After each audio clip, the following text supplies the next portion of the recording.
төсінде болса, жүрек тұсындағы ұрыста болса, онда наркотикалық энергетиктер деген морфин болса, 1%. Бұл миокард И және егер де давлениесі жоғары болатын болса, онда бета-адреналин блокатор тобынан бір дәрі қажет, этанол, бетаксол деген секілді метапрол.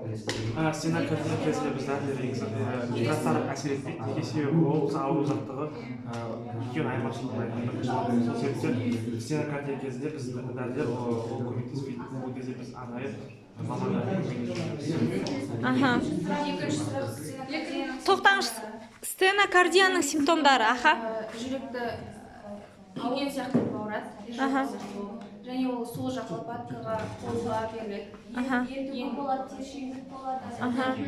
Атышқы болады, ауа жетіспейді. Ауа жетіспейді.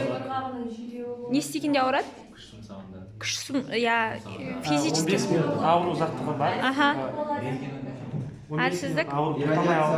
Сол симптомдар екі түрге бөлінеді, кардиальный және экстракардиальный. Жүрекке байланысты және байланысты емес. Сол жаңа шаршағыштық, аппетиттің болмауы, бәрі экстракардиальный жатады.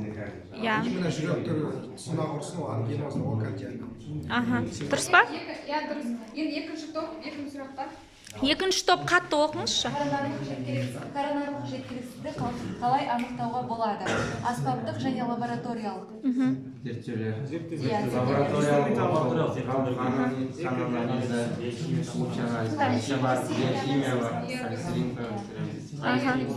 Лабораториялық зерттеулер ол бүкіл жатады негізі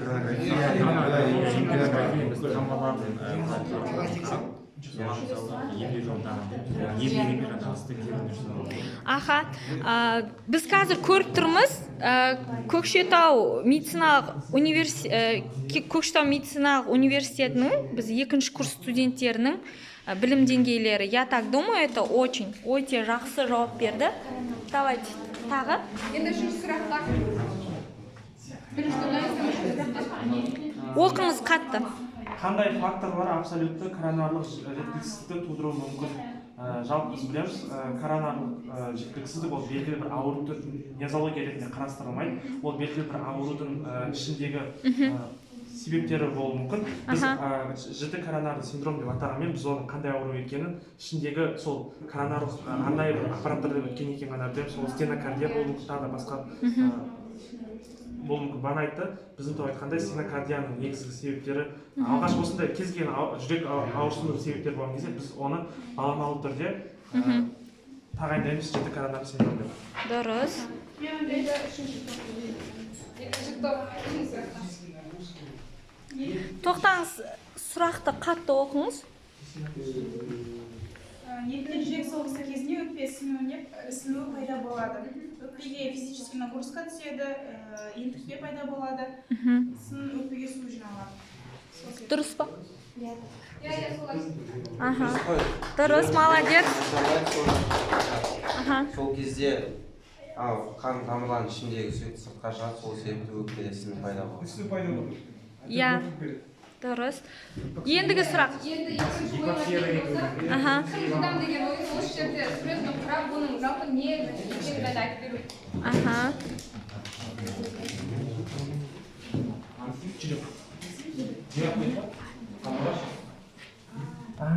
Кім жылдам деген ойын осы суретті құрап?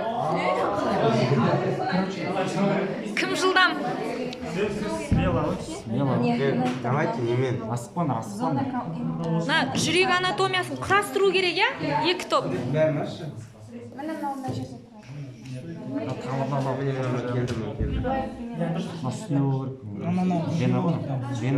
Зона инфаркта. Вена төбесінде былай Жоғары қуыс венасы, аорта, сосын өкпе сабауы. Қане? Жоқта дұрыс төртеу дұрыс қалды негізінде. Да, мына жерде Мынау төртеу қалып кетпесін.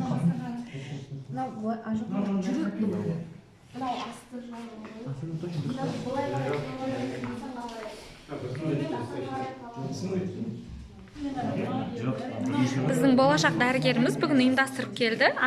Аты жөніңіз? Аты жөнін деп берген сонда Аха. Как кім? Мынау былай келеді.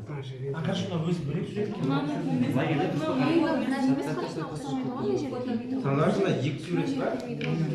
ол жерде мысалы бір ауыз берілген соның Бір сурет па, екі сурет па? екі сурет Екеу ма? Екеу ма? Мынаны дұрыс түсініп Зона отырмын. анау инфаркт болады. Мынау біту керек. Мынау жүрек қой мына жерде. Жүрек.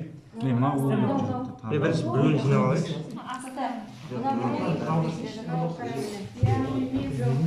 Осынау тамырында соңында тұрады мына жүрек. Мына жерде екі сурет қой, иә? екі сурет екеуде екі сурет Коронарлы жеткіліксіздік синдромына байланысты екі сурет берілген. Құрастыру керек.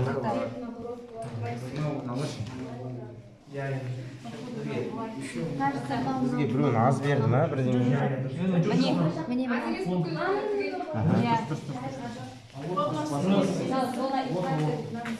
Вот она вот.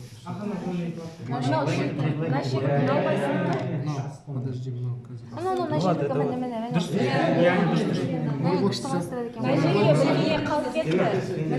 Ой, ол тұрмайды, ешнәрсе ол дұрыс па? Мына жерде тұрады. Айтып отыр ғой, түгел сурет қой.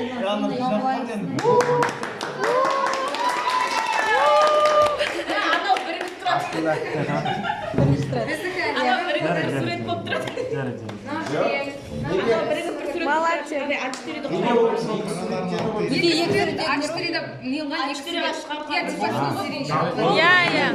Молодцы. Умные. Қане суретті көріп өтейін. Кім бірінші айтады? Біз айтамыз. Давайте бірінші тыңдайық. Я? Нахай. Тоқтаңыз.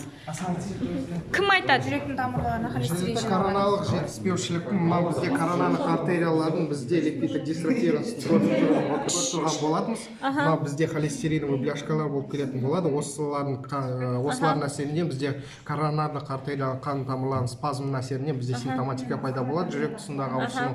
И бізде осы сол көрсетілген. Мына жерде бізде получается коронарлық артерияларда осындай холестериндік бляшкалар болатын болса, мына жерде лақтыру фракциясы төмендеу салдарынан бізде мына жерге некроз кетеді. Дұрыс. Молодцы. Так, мына топтан так, кім түсіндіреді? Так, болашақ дәрігерлер. Инфаркт миокарда ма? Оны инфаркт миокарда. Сіз? Кім түсіндіргісі келеді? Біріміз, әріміз. Ладно, онда қосалқы бәріңіз жиылып, өздеріңіз. Көбінесе инфаркт миокарда жаңағы коронарлық синдром болады, жаңағы острый коронарлық синдром кезінде жүрек келетін, жүректің қайнама жүйесіне жаңағы питание край сол бәрін жауап береді. Осы тамыр жаңағы атеросклероз холестерин кезінде толып қалғанда, яғни толып бітіп қалса, ол инфаркт миокарда яғни жүректің оттегімен қалыпты мөлшерде жетіспейді, және де жүректің мынау жерде бірте-бірте ол некрозға өледі. Некроз дегеніміз ол не кардиомиоциттердің? Кардиомиоциттердің өлуі, яғни жүрек жасушаларының өлуі. Ол немен қауіпті? Миокард инфарктісі ма? Ол себебі бірден өлім алып келеді. өлімге алып келеді. Летальный исход. Адамға керекті нәрселердің барлығы жар арқылы келеді. Ал егер де осы қан тамырлары зақымданатын болса, тәж артериялары. Бұл жердің тағы бір жаман жері, қараңыз, мысалы біз жүректе әрбір инфаркт миокарда болған сайын жүректе тыртық қалады. Жаңағы дәнекер тінімен өскен сайын ол тыртық қала беріп, ол тыртық көбейген сайын ол организмге зиян. Біздің басты мақсатымыз осындай болған кезде, біздің басты мақсатымыз болған тез оперативті консервативті түрде тез емдеп, жаңағы тыртықтың аз болуы ғой біздің басты мақсатымыз. Көп болса ол зиян. Тыртық аз болған сайын ол жақсы. Егер тез көмектеспесек, неге алып келеді? Өлімге алып келеді, пациенттің өліміне. Так, шапал ұрып қоямыз, екі топқа да, молодцы.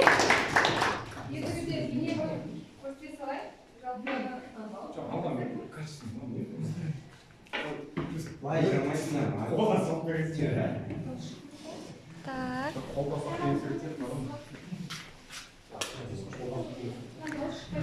менің YouTube каналыма қоямын сіздерді.